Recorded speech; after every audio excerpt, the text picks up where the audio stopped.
नमस्कार, एक बार फिर से एक नए वीडियो में आप सभी का स्वागत है। दोस्तों, हिट मशीन खेसारी लाल यादव जी का जो गाना आने वाला है, थीम गाना जो कि लखनऊ सुपर जेंट्स के ऊपर आने वाला है, उसमें एक बहुत बड़ा खबर निकल कर आया है। बताया जा रहा है कि उस गाने में जो लखनऊ सुपर जेंट्स के जो खिलाड़ी लोग हैं, जैसे कि लखनऊ के कैप्टन केएल राहुल और भी जो खिलाड़ी है, उन सभी का आवाज़ रहेगा खेसारी लाल यादव के साथ।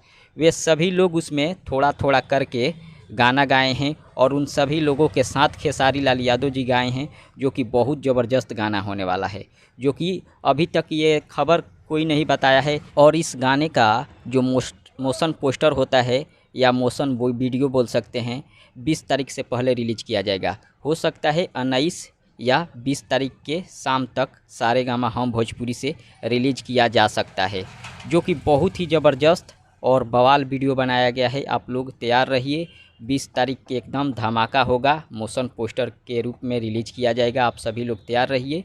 मिलते हैं अगले वीडियो में। धन्यवाद।